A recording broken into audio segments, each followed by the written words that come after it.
Selamat malam para pendengar setia di seluruh Indonesia di Dongeng Aki Rukmah.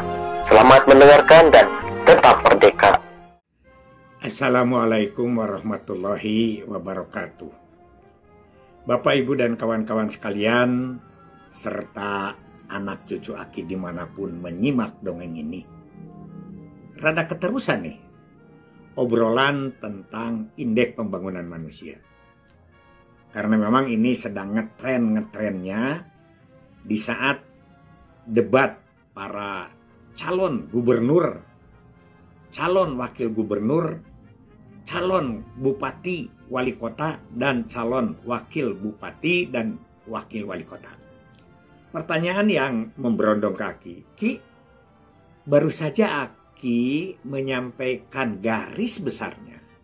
Sudah begitu agak rumit perhitungan IPM itu. Tidak semudah apa yang mereka lontarkan dalam pencitraan debat Cagup dan Cawagup. Ini menurut Aki gimana? Apakah dia itu tidak paham? Atau apa penyebabnya seperti itu? Begini kalau menurut Aki. Yang pertama, ya, itu kita tidak boleh suudzon. Kita tidak boleh suudzon. Mungkin mereka paham, mungkin mereka pinter, mungkin mereka itu adalah mengetahui seluk-beluknya. Namun ini kan debat. Namanya debat itu kan waktunya dibatasi. Penyampaian masalah itu atau penyampaian pertanyaan, jawaban pertanyaan, pernyataan yang akan dikerjakan itu paling dibatasi 2 menit. 1 menit ya, paling-paling menyampaikan visi misi itu yang 4 menit. Itu kita susah mengawasi. Tentu saja disampaikan pada garis-garis besarnya. Bagaimana membangun ekonomi, bagaimana kesehatan. Kadang-kadang Aki juga mulak gitu ya. Balik lagi ke dia itu rumah sakitnya diperbaiki, puskesmasnya diadakan, dokternya diangkat kalau di kesehatan. Belum sampai berbicara teknis ya. Ekonomi itu permodalan saja yang dikembangkan itu dan lain sebagainya lah. Kira-kira hanya seperti sampai di situ ya. Kemudian itu yang pertama, kita tidak suudzon. Atau mungkin yang kedua ini mungkin memang tidak paham. Jadi begitu ditanya apa saja yang mereka sampaikan yang ada dalam pikirannya. Dia itu sebetulnya belum paham. Jangankan ini. Jangankan yang baru mau maju ke pilkada ini, yang sudah incumbent saja kadang-kadang bingung cara menceritakannya. Apakah itu pengaruh waktu yang dibatasi atau memang ketidakpahaman? Oleh karena itu, nah ini perlu nanti tindak lanjutnya. Aki melihat, tapi kalau dikatakan semuanya itu tidak paham begitu ya, atau katakanlah dibatasi karena waktu, itu di daerah-daerah yang Aki ikuti ya, itu pilkada di daerah-daerah timur sana, jauh timur sana, Indonesia timur sana gitu, itu diberi waktu 2 menit saja tidak habis. Atau dikasih waktu 1 menit saja tidak habis sampai si moderatornya berbicara, waktu masih ada, cukup, padahal itu baru setengahnya. Jadi Aki yakin kalau yang itu adalah Aki tidak paham. Karena mereka harus menjalankan secara rinci atau paling tidak globalnya itu global yang menetes ke bawah. Nah, oleh karena itu tentu saja Aki juga sering mengatakan bahwa tipe-tipe Bapak Bupati, tipe-tipe Bapak Gubernur itu bergantung pada bagaimana konsep dirinya atau karakternya. Ya, Aki sering di bupati wali kota yang berasal dari ABRI, disiplinnya tinggi ya, prosedurnya bagus, tapi pengetahuan tentang program-programnya itu biasanya rada lemah.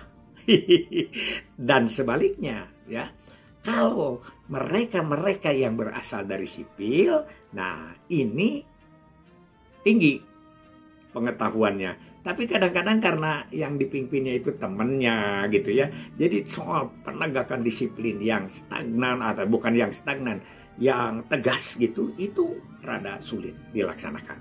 Itu pengalaman karena Aki itu kurang lebih ya 14 bupati wali kota mengabdi itu, terus kemudian 6 atau 7 gubernur. yang diikuti oleh Aki, ya, begitu. Nah, cerita tentang IPM, Indeks Pembangunan Manusia, itu bukan edel-edel. Sehingga Pak Dhani Setiawan itu kan meminta Profesor Juanda tuh untuk masuk jadi ketua tim asesor atau ketua tim peningkatan IPM itu. Dan Pak Juanda juga tidak berdiri sendiri karena beliau dari ITB, mungkin ada pengetahuannya sedikit di bidang ini. Tapi beliau mengumpulkan orang-orang yang ahli, baik itu dari UNFPA, dari UNICEF, dari mana lagi. Karena itu tidak mudah. Karena Kak Ki sudah bilang, kalau dilaksanakan seperti biasa itu tidak akan meningkat. Ya, misalnya sekolah, sudah aja sekolah itu dari kelas 1, kelas 2, kelas 3, kelas 4, kelas 5, kelas 6. Jadi disangkanya bahwa perbaikan gedung itu adalah untuk meningkatkan IPM. Kalau menurut perhitungan saat itu, IPM tidak bisa ditingkatkan dengan perbaikan sekolah. Karena tetap itu juga kan muridnya.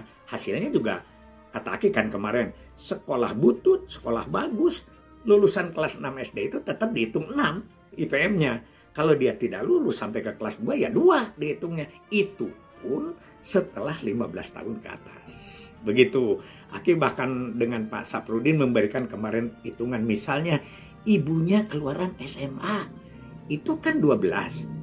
Bapaknya keluaran SMA, itu kan 12. Tapi kalau anaknya juga SMA dan SMA, tetap 12 semuanya. Karena dibagi rata, kan begitu. Apalagi kalau bapaknya keluaran SD, atau katakanlah ibunya tidak lulus SD. Itu kan dihitungnya rendah. Walaupun anaknya nanti sudah sarjana, maka rate daripada indeks pendidikan di keluarga dia itu tetap bakal repot. Gitu ya. Kemudian nanti harus ada lagi. Jadi mungkin beberapa ahli yang harus diajak ya begitu. Di kesehatan. Di kesehatan itu pada satu saat neneknya umur 70, dia itu baru meninggal. Saudaranya misalnya anaknya dia satu rumah itu dia meninggal pada usia 60 misalnya, jadi 70 dan 60 itu 110. Katakanlah orang tuanya yang, tapi ketika ada anak yang lahir yang mati di bawah 5 tahun, di bawah 1 tahun, itu kan jadi pembagi yang tidak bagus. Demikian juga di ekonomi. Di ekonomi juga sama.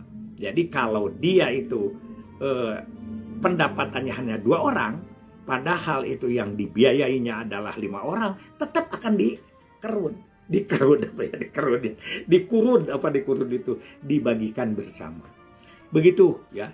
Jadi IPM itu tidak mudah. Jadi nanti kepada Bapak Ibu Gubernur terpilih, Bapak Ibu Bupati Wali Kota terpilih, setelah Bapak Ibu itu masuk nanti ada ahlinya.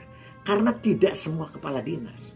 Tidak semua kepala dinas. Ingat, zaman kita rame-ramenya IPM, itu Pak Sugiri ya, Kepala BKKBN mengatakan dalam transparannya atau PowerPoint-nya bahwa IPM kita adalah nomor 7 dari 9 negara ASEAN. Kita nomor 7. Berarti kita kalah sama, apalagi Singapura ya, sama Laos, sama waktu itu hanya Laos lah kalau tidak salah.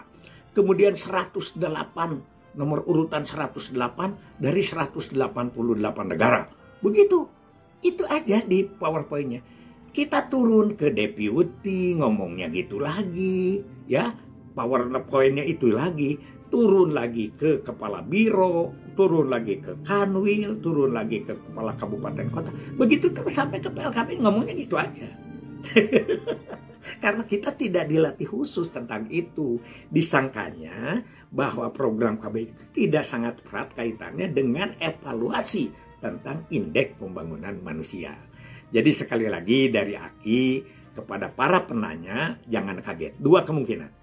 Kemungkinan dia itu di dalam pilkada itu karena keterbatasan waktu, atau yang kedua memang karena ketidakpahaman. Kalau keterbatasan waktu, syukurlah. Nanti pada saat dia mengerjakan itu akan lebih rinci.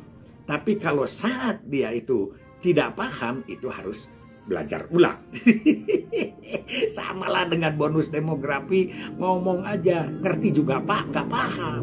Gitu, apalagi kita akan meningkatkan bonus demografi yang kedua. Inilah tugas kita sekarang dalam KIE kita, bahwa kita harus meningkatkan lagi sosialisasi dan KIE yang sangat teknis. Yang ini susah dikatakan untuk rakyat kecil itu di media. Jadi Aki sekali lagi kemarin ngobrol dengan Bu Ning bahwa ke bawahnya itu tetap bahwa pertemuan berbicara dengan tatap muka itu masih dipentingkan. Di luar, tentu saja di luar medsos yang cukup gencar itu bagus, tapi itu tidak menyentuh pada hal-hal yang teknis, apalagi dengan gesturnya, dengan vokal non verbal dan lain sebagainya, itu sangat tidak menyentuh. Itu saja dari Aki. Terima kasih. Hasbunallah wa ni'mal wakil. Ni'mal maula wa ni'man nasir. Wassalamualaikum warahmatullahi wabarakatuh.